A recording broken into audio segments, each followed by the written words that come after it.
தமிழர்களின் number one choice Tamil matrimony. No compromise. உங்க சைடுலயும் எங்க சைடுலயும். It's a GT promise. GT Holidays, South India's #1 travel brand. நமக்கு ரஷ்யாவுக்கு எந்த நிபந்தனைகளுமே கிடையாது. ஆனால் அமெரிக்காவுக்கு நமக்கும் நிறைய நிபந்தனைகள். இப்போது ஜனாதிபதியாக 2024 ட்ரம்ப் வந்ததுக்கப்புறம் எத்தனை நிபந்தனைகளை ட்ரம்ப் விதித்தார். நீங்கள் டாலரில் வியாபாரம் பண்ணணும், நாங்கள் சொல்கிற நாடுகளோடு தான் நீங்கள் கச்சா எண்ணெய் வாங்கணும், ரஷ்யா கிட்ட வாங்கக்கூடாது, அமெரிக்க பொருள்களுக்கு இந்திய சந்தையில் நீங்கள் விற்பதற்கு அனுமதிக்கணும், பல்வேறு நிபந்தனைகள். எப்பொழுதுமே அமெரிக்காவுக்கும் இந்தியாவுக்குமான நட்பு என்பது ஒரு பிஸ்னஸ் நட்பு தான். ஒரு அந்யோன்யமான உறவு எப்பவுமே கிடையாது. நம்ம ட்ரம்பை எப்பொழுதுமே ஆராதிக்க தான் செஞ்சுருக்கோம். இந்த 10 வருஷத்தில் ஹவுடி மோடின்னு வச்சுருந்தா நம்ம நமஸ்தே ட்ரம்ப்னு நிகழ்ச்சி நடத்தினோம். அமெரிக்காவில் வாழ்கின்ற இந்திய மக்கள் ட்ரம்புக்கு வாக்களிக்கணும்னு சொல்லிட்டு கலிஃபோர்னியாவில் போய் பிரச்சாரம்லாம் செஞ்சோம். அது எந்த இந்திய பிரதமரும் செய்யாத ஒரு வேலையெல்லாம் நம்ம செஞ்சோம். இதெல்லாம் எதற்காக செஞ்சோம்னா, நம்ம அமெரிக்காவோட உறவு தேவை. இப்போ இப்படி ஒரு நட்பு நாடாக இருந்த நம்ம மேலே தான் தொடர்ந்து வரிகளை விதித்தார்கள். அவர் அதிர்ச்சியை கொடுத்தது, ஏன்னா நம்ம இவ்வளோ நட்பாக இருக்கோம், வரி விதிச்சுட்டே இருக்காங்களே அப்படின்னு. ஆனால் இன்னைக்கு ஏன் வரியை குறைச்சாங்க? இப்போ ஆல் ஆஃப் சடன் அமெரிக்காவுடைய இந்த இறக்குமதி வரியை குறைத்ததன் மூலமாக நமக்கு ஒரு ரிலீஃப் தான், ஒரு மூச்சு விடக்கூடிய பிரீத்திங் ஸ்பேஸ் கிடைச்சிருக்கு. அதற்கு அமெரிக்கா போட்ட நிபந்தனைகள் என்ன? நிபந்தனைகளை அமெரிக்கா போட்டது அங்கே தான் நீங்கள் பார்க்கணும். அமெரிக்காவில் இன்னைக்கு தங்கி போயிருக்கின்ற பல்வேறு விவசாய பொருள்களுக்கு சந்தையாக இந்தியா இருக்க வேண்டும் என்று ட்ரம்ப் நினைக்கிறார். 140 கோடிங்க. சைனா அதுக்கு ஒத்துக்கல, ஏன்னா சைனா முடியாதுட்டாங்க. அங்கே அரிய வகை கனிமங்களை இறக்குமதி செய்யக்கூடிய கட்டாயத்தில் அமெரிக்கா இருக்காங்க. அதனால இந்தியா சைனாவோட எந்த இதுவும் பண்ணிக்கல. அதனால் இந்தியா இன்னைக்கு 0% அப்படிங்கும்போது இங்கே இருக்கின்ற பெரும் முதலாளிகள் அதை இறக்குமதி பண்ணி சீப்பாக கொடுக்க மாட்டாங்களா? டாக்ஸே போடாமல் எப்படிங்க இறக்குமதி பண்ணுவோம்? இப்போ டேக்ஸ் போடணும்ல. இப்போ அவன் 18% போடுறான்ல, இப்போ குறைந்தபட்சம் அதே 18% நீங்கள் போடுங்க. அதானே ஒரு நியாயமாக இருக்க முடியும். இப்போ டேக்ஸே போடாமல் நீங்கள் அமெரிக்க பொருட்களை இறக்குமதி பண்ணுறீங்க. இப்போ இந்த எதிர்க்கட்சிகளுடைய கேள்விக்கு நம்ம நியாயம் கற்பிக்கணும். அவங்க 18 விழுக்காடு விதிக்கும் போது நம்மளும் 18 விழுக்காடு விதித்திருந்து இந்த கேள்வி கேட்டிருக்க மாட்டாங்க. நீங்கள் 18 விழுக்காடு, நாங்கள் 0% வரி. ரஷ்யாவோடு இந்தியா நெருங்கினால் நமக்கு நல்லதில்லைன்னு அமெரிக்கா நினைக்கிறாங்க.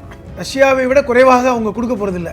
ஒன்று ரஷ்யா விலைக்கு கொடுக்கணும், இல்லை ரஷ்யாவோட விலை கூட தான் கொடுப்பாங்க. அப்படி இருக்கும்பொழுது நான் உங்கள் நட்பை இல்லை நான் அவன்கிட்ட வாங்க போகிறேன்னு சொன்னால் என்ன காரணமாக இருக்க முடியும்? ஒன்று அவனுக்கு நான் பயப்படுறேன், கொஞ்சம் வலிமையானவனாக இருக்கான், அல்லது நீங்கள் நான் என்ன சொன்னாலும் கேட்டுக்குவீங்க. அப்படிங்கிற 2 வாய்ப்பு இருந்தால் மட்டும்தான் இந்த முடிவு எடுப்பேன். இப்போ ரஷ்யாவுக்கு நம்ம என்ன பதில் சொல்ல போகிறோம்? நான் அமெரிக்காவோடு நீங்கள் ஒப்பந்தம் பண்ணுவதை நான் தவறென்றே சொல்லலை.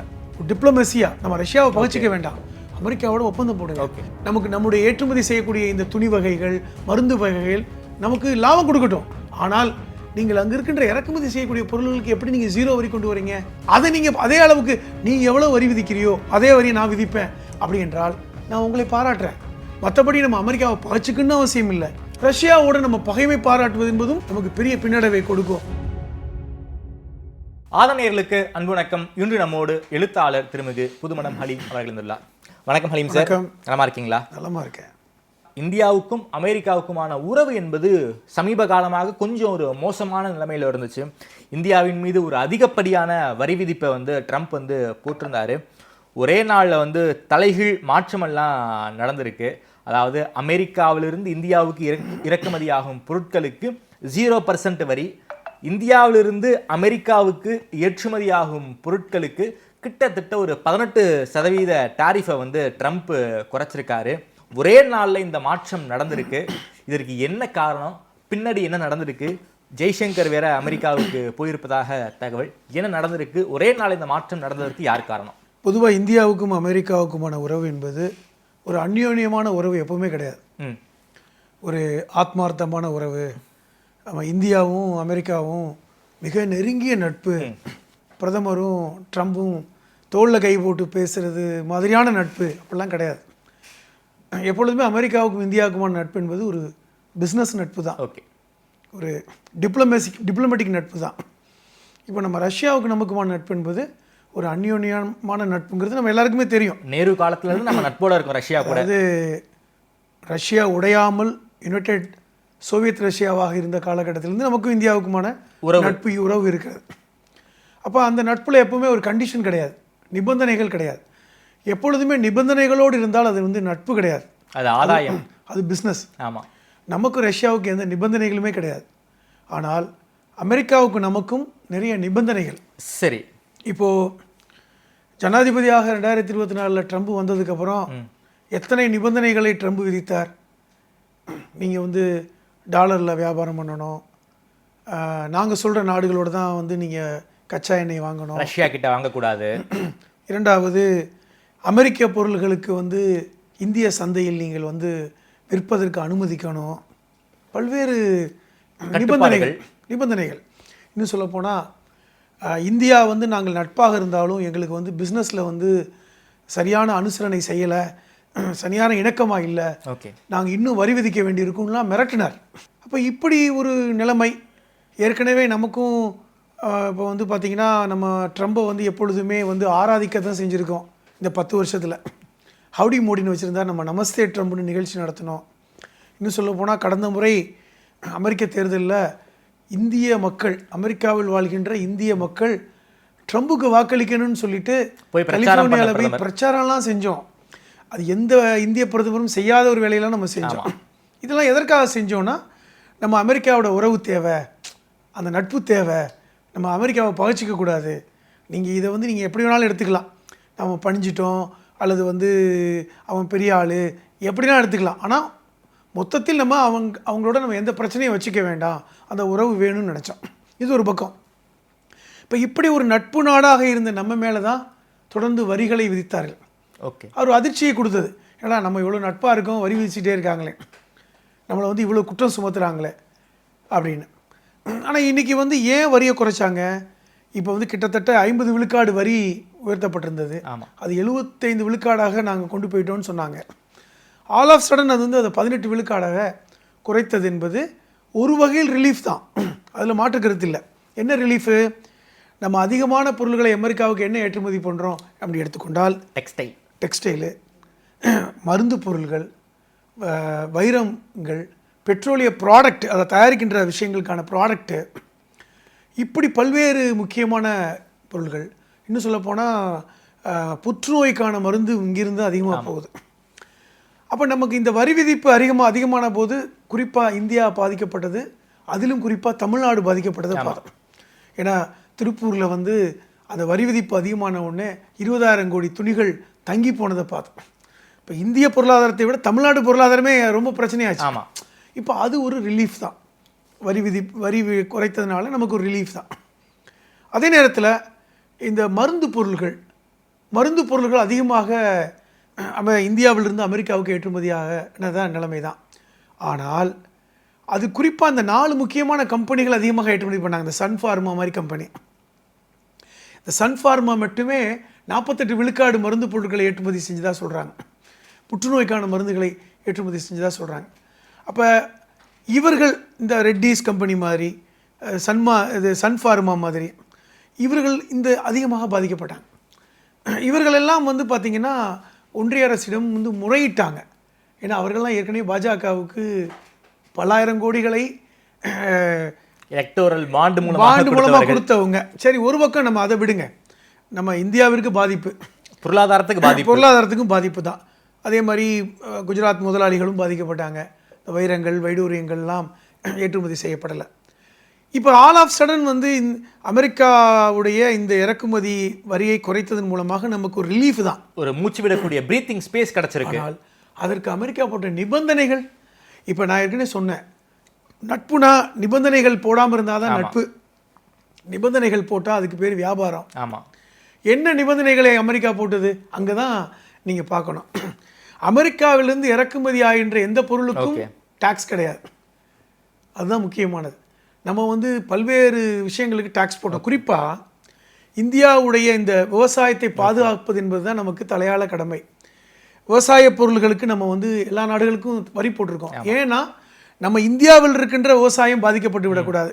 இப்போ உதாரணமாக ஒன்று சொல்கிறேனே, இப்போது ஆப்பிள்னு வைங்களேன், ஒரு ஒரு ஒரு கேட்சியானதுனால சொல்கிறேன். ஆப்பிள் அதிகமாக விளைகின்றது காஷ்மீரிலும் ஹிமாச்சல பிரதேசலும். இந்தியா முழுவதும் காஷ்மீர் ஆப்பிளும் இமாச்சல பிரதேசம். இன்றைக்கி அமெரிக்காவில் இருக்கின்ற ஆப்பிளை இறக்குமதி பண்ணுவீங்க சீப்பாக, அது இந்த ஆப்பிள் பாதிக்கப்படுமா படாதா, இந்த வியாபாரம் பாதிக்கப்படுமா படாதா? பற்றும். ஏன்னா நீங்கள் வரியை விதிக்க போகிறதில்ல. இப்போ வரி விதிக்காமல் இருக்கும்போது அமெரிக்க ஆப்பிள் இங்கே கிடைக்கும், விலை கம்மியாக கிடைக்கும். மரபணு மாற்றப்பட்ட அமெரிக்க ஆப்பிள் கிடைக்கும். அதான் முக்கியம். இங்கே வியாபாரிகள் பாதிக்கப்படுவாங்க. சோயா பீன்ஸு, பல்வேறு வியாபார பொருட்கள் அமெரிக்காவிலேருந்து நீங்கள் இறக்குமதி பண்ணுவீங்க, எந்த டேக்ஸும் இல்லை. இந்த மரபணு மாற்றப்பட்ட விதைகள் அதை வந்து இங்கே சந்தைப்படுத்துவாங்க. இப்போ என்னென்னா, அமெரிக்காவில் இன்றைக்கி தங்கி போயிருக்கின்ற பல்வேறு விவசாய பொருள்களுக்கு சந்தையாக இந்தியா இருக்க வேண்டும் என்று ட்ரம்ப் நினைக்கிறார். சரி, 140 கோடிங்க. சைனா அதுக்கு ஒத்துக்கல, சைனாவில் பண்ண முடியல. ஏன்னா சைனா முடியாதுன்ட்டாங்க. அங்கே அரிய வகை கனிமங்களை இறக்குமதி செய்யக்கூடிய கட்டாயத்தில் அது அங்கே அமெரிக்கா இருக்காங்க. அதனால் இந்தியா சைனாவோட எந்த இதுவும் பண்ணிக்கல. ஆனால் இந்தியா இன்றைக்கி வந்து 0% அப்படிங்கும்போது இங்கே இருக்கின்ற பெரும் முதலாளிகள் அதை இறக்குமதி பண்ணி சீப்பாக கொடுக்க மாட்டாங்களா? நான் அதுதான் இந்த உதாரணம் சொன்னேன். காஷ்மீர் ஆப்பிளை விட 50 ரூபா கிலோவுக்கு கம்மியாக கொடுத்தா அந்த வியாபாரிகள் இங்கே உள்ளவங்க வாங்க மாட்டாங்களா? அப்போ இங்கே உள்ள 2 விஷயம் இருக்குது. நீங்கள் நினைப்பீங்க நமக்கு சீப்பாக கிடைக்கிது ஆப்பிள் அப்படிங்கிற நீங்கள் ஒரு கண்ணோட்டத்தில் பார்த்தால் இவர் ஆன்டி இண்டியன் அப்படி தானே சொல்ல முடியும். இந்தியாவில் தயாரிக்கின்ற பொருள்கள் வியாபாரிகளுக்கு, குறிப்பாக விவசாயிகள் பாதிக்கப்படக்கூடாதுல்ல. அதே மாதிரி பல்வேறு வியாபார பொருள்கள் பாதிக்கப்படும். அப்போ டேக்ஸே போடாமல் எப்படிங்க இறக்குமதி பண்ணுவோம்? இப்போ டேக்ஸ் போடணும்ல. இப்போ அவன் 18% போடுறான்ல. ஆமாம்.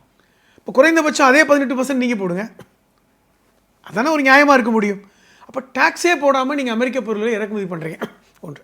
இன்னொரு முக்கியமான கேள்வி, நம்ம இதுவரைக்கும் கச்சா எண்ணெயை ரஷ்யாவிடமிருந்து வாங்கிக்கிட்டு இருக்கோம். ஆமாம், ரஷ்யா கிட்ட வாங்கிட்டு இருக்கோம். ஏன் ரஷ்யாவிடமிருந்து வாங்குகிறோம்?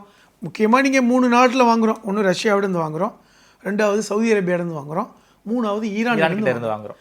ஏனென்றால் இந்த 3 நாடுகளுமே உலகில் கச்சா எண்ணெய் உற்பத்தியில் முக்கியமான இடத்துல இருக்க வேண்டிய நாடுகள் தான். அப்போ ரஷ்யாவிடமிருந்து ஏன் நம்ம தொடர்ச்சியாக வாங்குகிறோம் அப்படின்னா, நமக்கு விலை கம்மியாக கிடைக்குது. அதுனா ரூபாயில் வாங்குகிறோம், விலை கம்மியாக கிடைக்குது. அதை விட இன்னொரு முக்கியமாக, ரஷ்யா மேலே அமெரிக்கா பொருளாதார தடை விதித்திருக்காங்க. ஆமாம். எந்த அமெரிக்காவை பாய்த்து கொண்டு பெரும் நாடுகள் வாங்குவதில்லை. அப்போ என்ன ஆகுதுன்னா, ரஷ்யாவிடம் இப்போ கச்சா எண்ணெய் தங்கி போகுது. ஆமாம். அப்போ இன்றைக்கி அவன்கிட்டமிருந்து வாங்குகின்ற 2 பெரும் நாடுகள் சீனாவும் நம்ம தான். ஆமாம். இப்போ சீனாவில் ஒரு 150 கோடி பேர் இருக்கான், நம்மள்ட்ட ஒரு 140 கோடி பேர் இருக்கான். கிட்டத்தட்ட ஒரு 300 கோடி மக்கள், பெரும் ஜனத்தொகை. இன்றைக்கி உலக அளவில் பார்த்திங்கன்னா ஒரு 40-45 விழுக்காடு இந்த 2 நாட்டில் இருக்காங்க இல்லையா, இருக்கி. அப்போ அவனை வந்து நம்ம காப்பாற்றிக்கிட்டு இருக்கோம்னு சொல்லி ஒரு குற்றச்சாட்டை அமெரிக்கா தொடர்ச்சியாக வச்சாங்க. ரஷ்யாவிடமிருந்து வாங்குவதை நிறுத்தி கொள்ள வேண்டும், அதனால தான் நாங்கள் வரியே விதிக்கிறோம். அதுவும் இல்லாமல் உக்ரைன் போருக்கு நீங்கள் மறைமுகமாக ஊக்குவிக்கிறீங்க அப்படின்னு சொன்னாங்கல்ல. இப்போ என்ன சொல்கிறாங்க, நாங்கள் கச்சா எண்ணெயை ரஷ்யாவிடமிருந்து வாங்குவதை தவிர்க்க போகிறோம் அப்படின்றாங்க. கிட்டத்தட்ட தவிர்க்கிறோம். அப்போ நீங்கள் என்ன நிலைமை? அப்போ வந்து இந்தியாவில் கிட்ட இருந்தும் அமெரிக்கா கிட்ட அதான் சொல்கிறேன். இப்போ இந்தியாவில் விலை கூடுமா, பெட்ரோல் விலை கூடும் அப்படிங்கிற இடத்துல இன்றைக்கி அமெரிக்கா என்ன சொல்கிறாங்கன்னா, நீங்கள் வெனின்சுலாவே என் கண்ட்ரோலில் தான் இருக்குது. ஆமாம். ஏற்கனவே வெனின்சுலாவை பிடிச்சி வச்சுருக்காங்க. அங்கு வந்து கிட்டத்தட்ட உலகில் 20 விழுக்காடு கச்சா எண்ணெய்கள் இருப்பில் இருக்குது. நாங்கள் தான் அதை உற்பத்தி பண்ண போகிறோம், நாங்கள் தர்றோம், அதே ரேட்டுக்கு தர்றோம் அப்படின்றாங்களா, இல்லை அதோட கூட தர்றாங்களான்னு நமக்கு தெரியல. என்ன சிக்கல்னா, ஏன் நம்ம இதுவரை நம்ம தயங்கிட்டு இருந்தோம்னா, முக்கியமாக இந்த கச்சா எண்ணெய்க்காகத்தான். ஆமாம். இன்னொன்று, கச்சா எண்ணெய் இந்தியா நேரடியாக ரஷ்யாவிடமிருந்து கொள்முதல் செய்யலை. ரிலையன்ஸுடைய கம்பெனி தான் கொள்முதல் செய்கிறாங்க. ரிலையன்ஸுடைய கம்பெனி கொள்முதல் செய்து அந்த ரிலையன்ஸ் கம்பெனிலேருந்து நம்ம வாங்கிட்டு இருக்கோம். அதுதான் இன்றைக்கி வரைக்கும். ஓகே. இடையில ஒரு இடைத்தரகர் மாதிரி அவன் இருக்கிறான். அவனுக்கு பாதிக்கப்படுங்கிறதுனால நம்ம தாமதிச்சுக்கிட்டு இருந்தோங்கிற குற்றச்சாட்டை எதிர்க்கட்சியில் வைக்கிறாங்க. இன்றைக்கி அதை காம்பன்சேட் பண்ணுறோம் அப்படின்னு அமெரிக்கா வருது. அமெரிக்காவுக்கு நோக்கம் என்னென்னா, ரஷ்யாவோடு இந்தியா நெருங்கினால் நமக்கு நல்லதில்லைன்னு அமெரிக்கா நினைக்கிறாங்க. ஓகே. அதுவும் நமக்கும் அமெரிக்காவுக்கும் ஒரு மிகப்பெரிய நட்பெல்லாம் கிடையாது, ஒரு பிஸ்னஸ் ரீதியான நட்புன்னு சொல்கிறீங்க. ஆனால் நமக்கும் ரஷ்யாவுக்கும் ஒரு மிகப்பெரிய ஒரு நட்பு இருக்குது. நெரு காலத்திலேருந்து, அதாவது சோவியத் யூனியன் காலத்திலேருந்து ரொம்ப நெருக்கமாக நாம் வந்து ரஷ்யா கூட இருக்கோம். அப்படி இருக்கக்கூடிய சூழலில் நாம் டைரெக்டாக ரஷ்யா கிட்டே இருந்து ஆயில் வாங்காமல் வெனிசுவேலா கிட்டே இருந்தும் அமெரிக்கா கிட்டேயும் நாம் வந்து ஆயில் வாங்கணும் அப்படின்னா நமக்கும் ரஷ்யாவுக்குமான உறவு சீர்கெடாதா? இப்போ நான் உங்கள் கூட வியாபாரம் பண்ணிக்கிட்டு இருக்கேன், நீங்கள் என்னுடைய நண்பர் மட்டும் இல்லை, எனக்கு ரொம்ப வந்து எளிமையான வியாபாரம், ரொம்ப கம்மியான விலைக்கு தரீங்க. இன்னொரு நண்பர் வரார், அவர் விலை குறைந்து கொடுக்குறேன்றாரு. அப்போ கூட நம்ம யோசிப்போம், நட்பு கெட்டு போயிடக்கூடாதுன்னு. ஆமாம். அப்போ அப்படி இருக்கும் பொழுது நிச்சயமாக ரஷ்யாவை விட குறைவாக அவங்க கொடுக்க போகிறதில்ல. ஒன்று ரஷ்யா விலைக்கு கொடுக்கணும், இல்லை ரஷ்யாவை விட விலை கூட தான் கொடுப்பாங்க. அப்படி இருக்கும்பொழுது நான் உங்கள் நட்பை வந்து இல்லை நான் அவன்கிட்ட வாங்க போகிறேன்னு சொன்னால் என்ன காரணமாக இருக்க முடியும்? ஒன்று, அவனுக்கு நான் பயப்படுறேன், கொஞ்சம் வலிமையானவனாக இருக்கான், கொஞ்சம் ரவுடி மாதிரி இருக்கான். ஆமாம். அல்லது நீங்கள் நான் என்ன சொன்னாலும் கேட்டுக்குவீங்க, நான் சொன்னால் நீங்கள் கேட்டுக்குவீங்க அப்படிங்கிற 2 வாய்ப்பு இருந்தால் மட்டும்தான் இந்த முடிவு எடுப்பேன். நான் அப்படி போனால் என் நட்பு போயிடுன்னு நினச்சா நான் யோசிப்பேன். இப்போ இதே நிலைமை தான் நமக்கு இருக்குது. இப்போ ரஷ்யாவுக்கு நம்ம என்ன பதில் சொல்ல போகிறோம்? ரொம்ப முக்கியமான கேள்வி. அதுவும் இல்லாமல் நான் வந்து அமெரிக்காவை நம்பவும் முடியாது. நமக்கு 50% வரி போட்டாங்க, பாகிஸ்தானுக்கு வெறும் 18% வரி போட்டாங்க. இங்கேயே வந்து எப்படி வந்து நம்மையும் பாகிஸ்தானையும் அமெரிக்கா டீல் பண்ணி நமக்கு தெரியல. சமீபத்தில் தான் வந்து ரஷ்யாவுடைய அதிபர் இந்தியாவுக்கு வந்துட்டு போனார். இந்தியாவோட நெருக்கம் காமிச்சார். நம்ம என்ன சிக்கலாக நினைக்கிறோன்னா, நான் என்ன பார்க்குறேன் இன்னொரு கோணத்தில், இப்போ அமெரிக்காவுக்கு ஈரானுக்குமான ஒரு பிரச்சனை போயிட்டுருக்கு. ஆமாம். இப்போ நீங்கள் அங்கிருந்து கச்சா எண்ணெயை, அதாவது ஈரானிடமிருந்தோ சவுதி அரேபியாவிடமிருந்தோ ரஷ்யாவிடமிருந்தோ கச்சா எண்ணெயை வாங்கினால் நீங்கள் ஈரானுடைய துறைமுகமான ஹர்மோஸ் வழியாக தான் வந்தாகணும். அப்படி தான் வந்துக்கிட்டு இருக்கு இந்தியாவுக்கு. அமெரிக்கா என்ன சொல்லியிருக்கணும்? நான் ஹர்மோஸை தாக்க போகிறேன், பிரச்சனை வந்துச்சுன்னா ஹர்மோஸ் மூடப்படும், அப்போ உனக்கு எண்ணெயே கிடைக்காம போயிடும், உங்கள் மக்கள் பாதிக்கப்படுவாங்க அப்படிங்கிறத சொல்லியிருக்கலாம். ஓகே, இது ஒரு அச்சுறுத்தல் தான். அப்படி பாதிக்கப்பட்டால் நமக்கு கையிருப்புலாம் பெருசாக இல்லை, நம்மள்ட்ட இருக்கிறது எல்லாம் ஒரு அதிகபட்சம் ஒரு 6 மாதம் தாக்கு பிடிக்க முடியும், அதுக்கு மேலே தாக்கு பிடிக்க முடியாது. அப்படி இருக்கும்பொழுது நீ ஏன் என்ன பவச்சிக்கிற, நான் உனக்கு வெனின்சுலாவிலேருந்து தர்றேன் அப்படின்னு சொல்லியிருக்கலாம். அதை விட பல்வேறு இன்றைக்கி சர்ச்சைகள் பேசப்பட்டுக்கிட்டு இருக்குது. நம்ம அதுக்குள்ளே போகலை, அந்த சர்ச்சைகளுக்குள்ளே போகலை. என்னால் அந்த சர்ச்சைகளுக்குள்ளே போனோன்னா நம்ம வேறு விஷயங்கள் பேச வேண்டியிருக்கும், அதனால் போகலை. அப்போ இப்படிப்பட்ட ஒரு சூழலில் இந்த மிரட்டல் இருக்கிறதா அப்படிங்கிறத பார்க்கணும். இரண்டாவது, நட்பின் அடிப்படையில் தான் போனோம் என்றால் நம்ம ரஷ்யாவை பகைச்சிக்கிட்டு அந்த நட்பு தேவையான நம்ம யோசிச்சிருக்கணும். இன்றைக்கி வரைக்கும் ரஷ்யா இது சம்பந்தமான எந்த கேள்வியும் கேட்டது மாதிரி தெரியல.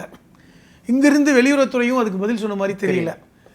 இது நடைமுறைப்படுத்தப்பட்ட பிறகு தான் இந்த சிக்கல் எழுது. ஏன்னா இது வரைக்கும் நடைமுறைப்படுத்தப்படலை.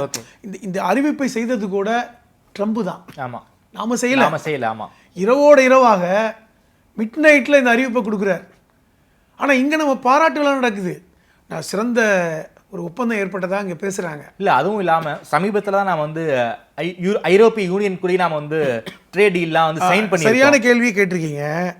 இப்போ இந்த குடியரசு தின விழாவில் கூட ஐரோப்பிய யூனியனுடைய தலைவர் வந்தார். ஆமாம், உடான் வந்துட்டு கலந்துக்கிட்டாங்க. ஏற்கனவே ஐரோப்பிய யூனியனுக்கும் அமெரிக்காவுக்கும் இப்போ வந்து ரொம்ப பிரச்சனையாக போயிட்டு இருக்கு. கிரீன்லாண்டு காரணம் விஷயத்தில் அமெரிக்காவுக்கும் அவங்களுக்கும் இப்போ நிறைய சிக்கல். ஆமாம், ஐரோப்பிய யூனியனில் இருக்கின்ற 27 நாடுகளும், அது இங்கிலாண்டை தவிர மற்ற எல்லா நாடுகளுமே ஒரு மாதிரியாக இருக்காங்க. இங்கிலாந்து தலையிடலை. அப்போ ஐரோப்பிய யூனியனோட இன்றைக்கி சிக்கல் எழுந்ததுனால இந்தியாவோட உறவை வேணுங்கிறத கூட அமெரிக்கா இன்றைக்கி நினைக்கிறாங்க. ஏன்னா இந்தியாவையும் பகைத்து கொண்டால் அவர்களுக்கு இன்றைக்கி ட்ரேட் பண்ணுறதுக்கு நாடு இல்லை. இன்றைக்கி ஐரோப்பிய யூனியன் 50 கோடி மக்கள், இந்தியாவில் 140 கோடி மக்கள், இதெல்லாம் தான் அவர்களுக்கு இந்த வியாபாரத்துக்கான மக்கள் தொகையாக இருந்தது. இன்றைக்கி ஐரோப்பிய யூனியன் ரொம்ப சகிச்சுக்கிட்டு அதை முடியாமல் போகிறாங்க. ஐக்கிய நாடுகள் சபைங்கிற ஒரு அமைப்பை இன்றைக்கி சீர்குலைஞ்சு போச்சு. ஆமாம், ஐக்கிய நாடுகள் சபைக்கு யாரும் காசு கொடுக்குறது இல்லை, தெரியுமா? ஆமாம். இப்போ ஐநா சபை என்று ஒரு சபை நியூயார்க்கில் இருக்குது. அதுக்கு ஒவ்வொரு நாடும் வருஷத்துக்கு காசு கட்டணும். இப்போ யாரும் கொடுக்குறது இல்லை. ஐநா சபையை கலைக்கின்ற ஒரு நடக்கி போயிட்டாங்க. இன்றைக்கி ஐரோப்பிய யூனியன் தனியாக இயங்குது.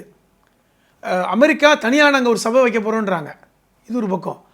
இப்போ இன்றைக்கி ஆளுக்கு தனித்தனி பிரிக்ஸ் தனியாக, இப்படி ஒன்று தனித்தனியாக இயங்கிட்டு இருக்காங்க. இப்போ இந்த சூழ்நிலையில் இந்தியாவை பகைத்துக்கொள்ளக்கூடாது. இப்போ இந்தியாவை பகைத்துக்கொள்ளக்கூடாதுன்னா இப்படி நம்ம 0% வரைக்கும் நம்ம ஒப்புக்கொண்டிருக்கக்கூடாது. அதையே அந்த நிர்பந்தம் என்னங்கிற கேள்வி வருதுல்ல. இப்போ இந்த எதிர்க்கட்சிகளுடைய கேள்விக்கு நம்ம வந்து நியாயம் கற்பிக்கணும். சொல்லப்போனால் இப்போ நான் ஒரே ஒரு இதுதான், பார்லிமெண்ட் அவங்க 18 விழுக்காடு விதிக்கும் போது நம்மளும் 18 விழுக்காடு விதித்திருந்து இந்த கேள்வி கேட்டிருக்க மாட்டாங்க. நீங்கள் 18 விழுக்காடு, நாங்கள் 0% வரி, உங்கள் பொருள் எல்லாத்துக்கும். இங்கே பால் ப்ராடக்ட் முக்கியமாக இன்றைக்கி அமெரிக்காவில் மில்க் வந்து இன்றைக்கி உபரியாக இருக்குது. ஏன்னா உங்களுக்கு செயற்கையான பால் உங்களுக்கு உபரியாக இருக்குது. இன்றைக்கி அந்த பாலை விற்பனைனா அவங்களுக்கு வேஸ்டேஜ் ஆகிட்டு இருக்கு. குறைந்தபட்சம் அவங்க நெய்யாக்குறாங்க, இல்லை அது வந்து மற்ற மில்க் ப்ராடக்ட் போக வெளியே கொட்டுறாங்க. அவ்வளோ உபரியாக இருக்குது. இப்போ இந்த பால் ப்ராடக்ட்டு இந்தியாவில் சந்தைப்படுத்தணும்னு ரொம்ப நாளாக ட்ரம்ப் கேட்டுக்கிட்டு இருக்கார். இன்னும் சொல்லப்போனால் பிரதமர் மோடி அவர்களே சொன்னாங்க, நாங்கள் $500 பில்லியன் அந்த இது பிஸ்னஸ் பண்ண போகிறோன்ற அமெரிக்காவில் இன்வெஸ்ட் பண்ண போகிறோம், பிஸ்னஸ் பண்ண போகிறோம். இது என்ன அவன் 0% இறக்குமதி பண்ண போகிறான், நமக்கு என்ன லாபம் கிடைக்கும்? நீங்கள் அவளை இன்வெஸ்ட் பண்ணி என்ன பண்ண போகிறீங்க? நமக்கு அவன் அங்கேருந்து வந்தால் தானங்க அந்நிய செலவாணி. இப்போ நம்ம இங்கேருந்து ஏற்றுமதி பண்ணுறோம், நமக்கு அந்நிய செலவாணி கிடைக்கும். இறக்குமதி பண்ணால் எப்படி அந்நிய செலவாணி கிடைக்கும்? ஒரு சிக்கல் இருக்கிறது. அப்போ அவன் வந்து இன்றைக்கி இந்திய மார்க்கெட்டை வந்து ஓப்பன் மார்க்கெட்டாக டிக்ளேர் பண்ணுறான். என் பொருள் என்ன பொருள் வேணாலும் நான் இந்தியாவில் விற்றுக்கலாம். ஓகே, அது மரபணு விதையாக இருக்கலாம், பால் ப்ராடக்டாக இருக்கலாம். முக்கியமாக விவசாய பொருள்களை தான் அவன் வந்து இங்கே விற்பனை செய்ய போகிறான். ஏன்னா அவனுக்கு அதுதான் அங்கே உபரியாக இருக்குது, அவனுக்கு போக மிச்சமாக இருக்குது. இப்போ அதை வந்து சந்தைப்படுத்தக்கூடிய இடம்னா இங்கே யார் பாதிப்பாங்க? இங்கே பால் தயாரிக்கிற கம்பெனிஸ் பாதிக்கும், இங்கே வந்து விவசாயம் பண்ணக்கூடிய விவசாயிகள் பாதிப்பான்ல. ஆவின் பாதிக்கும், அமுல் பாதிக்கும், எல்லாமே நந்தினி பாதிக்கும், எல்லாமே பாதிக்கும். நான் அதுக்கு தான் திருப்பி உதாரணம் சொன்னேன். காஷ்மீர் ஆப்பிள் முடிஞ்சிடும். இப்போ இதை என்ன பண்ண போகிறீங்க? இப்போ இந்தியாவில் தயாரிக்கின்ற ஏற்கனவே இங்கே உள்ள விவசாயிகள் பாதிக்கப்பட்டு போயிருக்கான், அவனுக்கு சரியான விலை கிடைக்கலன்னு சொல்லி போராடுறான், அவனை இன்னும் மேலே அடிக்க போகிறீங்க. இப்போ இங்கே இருக்கின்ற அந்த அமெரிக்க பொருள் கம்பெனிகளை இங்கே இந்திய கம்பெனிகள் விலைக்கு வாங்குவாங்க. இன்றைக்கி ஒரு கான்ட்ராக்ட் போடப்பட்டிருக்கிறது. இந்தியாவில் அரசுக்கான ஹெலிகாப்டர் தயாரிக்கின்ற அந்த ஒப்பந்தம் அதானிக்கு போகுது. அப்போ அதானி, அம்பானி போன்ற பணக்காரர்கள் மட்டும்தான் அப்படி பெரும் கொளுத்து, அதனால் ஜிடிபி ஏறினா உங்களுக்கு ஓகேயா? அப்போ அதுதானே போயிட்டுருக்கு. இன்றைக்கி ஏர் இண்டியா இன்றைக்கி விற்றீங்க டாட்டாவில், அவன் இன்றைக்கி வருங்க திருப்பி புதுசாக வாங்க போகிறான், விமானங்களை வாங்க போகிறான். இப்போ இந்த குறிப்பிட்ட ஒரு 4, 5, 10 நபர்கள் தான் பெரும் பணக்காரர்களாக கொளிச்சுக்கிட்டே இருக்காங்க. அவனுங்களுக்கு எந்த பிரச்சனையும் இல்லை. கார்ப்பரேட் டாக்ஸை நீங்கள் முடிச்சிட்டீங்க. இப்போ இது நான் என்ன சொல்ல வரேன்னா, நான் அமெரிக்காவோடு நீங்கள் ஒப்பந்தம் பண்ணுவதை நான் தவறென்றே சொல்லலை. டிப்ளமேசியாக நம்ம ரஷ்யாவை பகிச்சிக்க வேண்டாம், அமெரிக்காவோட ஒப்பந்தம் போடுங்க. என்ன காரணம்? ஏன் நமக்கு நம்முடைய ஏற்றுமதி செய்யக்கூடிய இந்த துணி வகைகள், மருந்து வகைகள் நமக்கு லாபம் கொடுக்கட்டும், அது நமக்கு வேணும். ஏன்னா இல்லைன்னா நமக்கு திருப்பூரில் வந்து தங்கி போச்சு, நம்ம தொழிலாளிகள் பாதிக்கப்பட்டாங்க, சிறு குறு தொழில் சார்ந்தவர்கள் பாதிக்கப்பட்டாங்க. அது சரிதான், ஒரு பகுதி சரிதான். ஆனால் நீங்கள் அங்கே இருக்கின்ற இறக்குமதி செய்யக்கூடிய பொருள்களுக்கு எப்படி நீங்கள் 0 வரி கொண்டு வரீங்க? அதை நீங்கள் அதே அளவுக்கு நீ எவ்வளோ வரி விதிக்கிறியோ அதே வரியை நான் விதிப்பேன் அப்படி என்றால் நான் உங்களை பாராட்டுறேன். நீ 18 விழுக்காடு குறையிற, நான் 0%க்கு வந்துடுறேன்னா அது யார் சரணடைவது, யார் சரணடைந்திருக்கிறதுங்கிற கேள்வி பட்டவர்த்தனமாக இருக்கலாம். அதுதான் நம்ம கொஸ்டின் மார்க். ஓகே, இதுதான் ஒரு டிப்ளமசியாக போகலைங்கிற அந்த விமர்சனம். மற்றபடி நம்ம அமெரிக்காவை பகைச்சிக்குன்னு அவசியம் இல்லை, பாராட்டுன்னு அவசியம் இல்லை.